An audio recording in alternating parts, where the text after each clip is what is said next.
नमस्कार। समुद्र के उस गहरे सन्नाटे में जहां अब द्वारका सोई हुई है, सुनहरे महल यादों में घुल चुके हैं। एक पूरी सभ्यता का दिल जो कभी धड़कता था, अब सिर्फ एक गूंज है। जल और काल के इस भारी बोझ के नीचे हम बस उस परिणाम को देखने के लिए विवश हैं जो दैवीय न्याय के पूरे होने के बाद शेष रह जाता है, जब पात्र मंच छोड़ चुके होते हैं और पीछे छूट जाता है केवल एक अनुत्तरित शून्य। कुल प्रलय इसी बिंदु पर अद्वितीय है।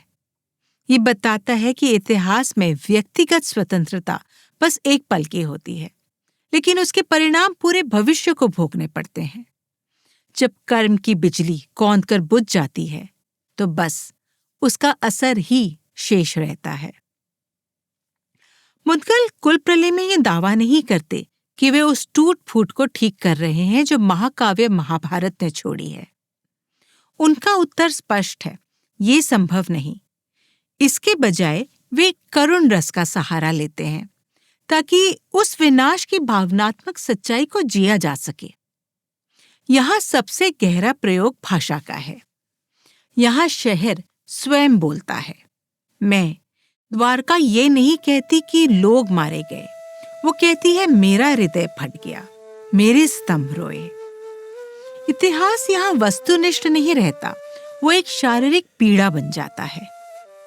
जैसे जैसे द्वारका ढहती है, व्याकरण भी टूटने लगता है। वाक्य छोटे हो जाते हैं, क्रियाओं की ताकत खत्म हो जाती है। जब सभ्यता टूटती है तो सबसे पहले भाषा की ही मृत्यु होती है। कुल प्रलय में मौन के भी कई रंग हैं। यहाँ शांति का मौन, आघात का मौन और शून्य का मौन शब्दों से कहीं अधिक मुखर है। महाभारत में धर्म एक संघर्ष है। वहां तर्क, संदर्भ और द्वंद्व का कोलाहल है। युधिष्ठिर और अर्जुन जानते हैं कि सम्यक कर्म भी अपराध बोध को जन्म दे सकता है, लेकिन कुल प्रलय में धर्म थक चुका है। न्याय घटित तो होता है और शिशुपाल का वध भी होता है, किंतु उसके बाद अर्थ ढह जाता है। यहाँ प्रश्न ये नहीं कि उचित क्या है, बल्कि ये है कि उचित हो जाने के बाद शेष क्या रहता है। यहाँ कृष्ण भी रूपांतरित हैं। महाभारत में वे रणनीतिकार और मार्गदर्शक हैं, गीता के उद्घोषक हैं। वहां ईश्वर अपनी व्याख्या प्रस्तुत करते हैं। कुल प्रलय में कृष्ण प्रायः मौन है। वे एक पात्र कम एक ब्रह्मांडीय घटना या कॉस्मिक इवेंट अधिक हैं। उनके कर्म मार्गदर्शन नहीं बल्कि कंपन पैदा करते हैं। यहाँ कृष्ण स्पष्टीकरण नहीं देते, संसार को बस उन्हें घटित होते हुए सहना पड़ता है।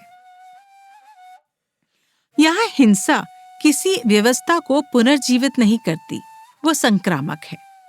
कुरुक्षेत्र एक अनिवार्य प्रलय था, लेकिन यहाँ शिशुपाल की मृत्यु संघर्ष को विराम नहीं देती, बल्कि उसे शाल, सौब और अंततः द्वारका के विनाश में संक्रमित कर देती है। यहाँ युद्ध का कोई शुद्धिकरण नहीं है। नियति पूर्व निर्धारित है।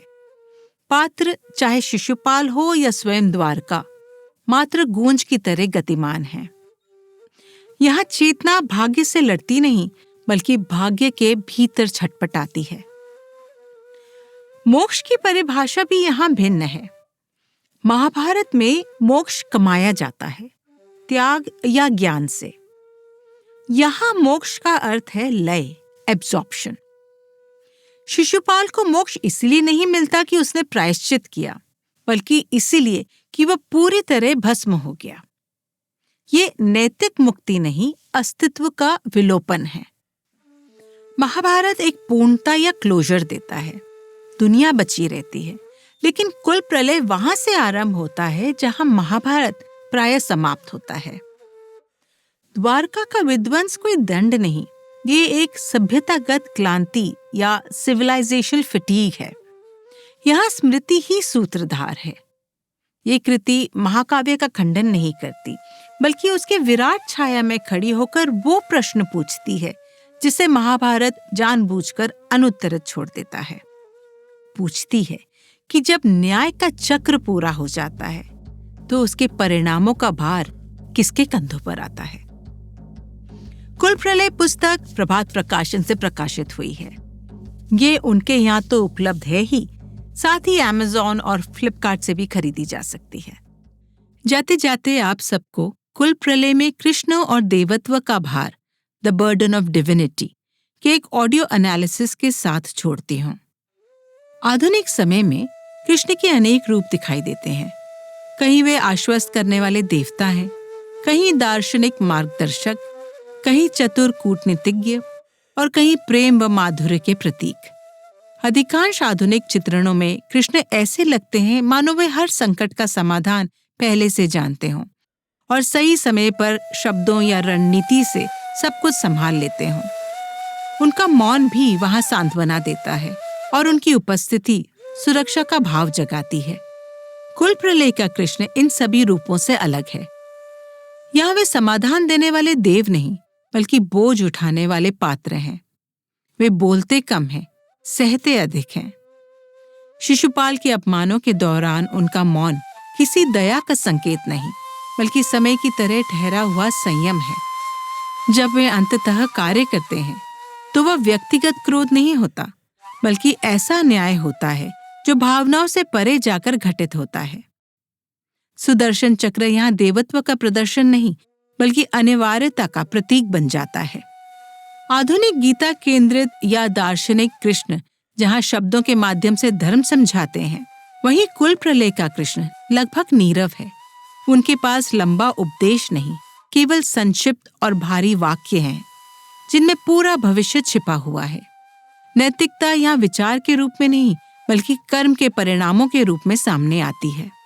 ये कृष्ण किसी को तर्क से नहीं बदलते, बल्कि इतिहास को अपनी उपस्थिति से मोड़ देते हैं। कुछ आधुनिक रचनाओं में कृष्ण को नैतिक रूप से धूसर, चतुर या छलपूर्ण भी दिखाया गया है। कुल प्रलय का कृष्ण न धूसर है और न चालाक। वो नैतिक रूप से भारी है। उनके निर्णय सही और गलत की बहस से ऊपर हैं, लेकिन उनके परिणाम विनाशकारी हैं और उसी का भार वह स्वयं उठाते हैं। इसलिए ये कृष्ण विजेता होकर भी थके हुए दिखाई देते हैं। भक्ति परंपरा के प्रेममय सखा भाव वाले कृष्ण से भी ये चित्रण अलग है। यहाँ प्रेम पीछे छूट चुका है। ये कृष्ण भक्तों का नहीं, बल्कि समय और सभ्यता का कृष्ण है। द्वारका उनसे स्नेह नहीं, उत्तर मांगती है और अंत में वही द्वारका उनके मौन के नीचे डूब जाती है। सबसे बड़ा अंतर अंत में दिखाई देता है। अधिकांश आधुनिक चित्रणों में कृष्ण धर्म की स्थापना के बाद विजयी रूप में खड़े रहते हैं। कुल प्रलय में धर्म स्थापित तो होता है, पर उसके साथ शोक भी आता है। कृष्ण जीतते हैं, लेकिन कुछ भी शेष नहीं रहता। उनका अंतिम रूप विदाई का है, एक ऐसा देव जो सही था, पर जिसने सही होने की पूरी कीमत चुकाई। इस तरह कुल प्रलय का कृष्ण आधुनिक समय के शायद सबसे गंभीर और त्रासद रूपों में से एक है। वो ये नहीं सिखाते कि क्या करना चाहिए, बल्कि ये दिखाते हैं कि जब कोई सही काम किया जाता है तो उसकी कीमत कितनी गहरी और अंतिम हो सकती है।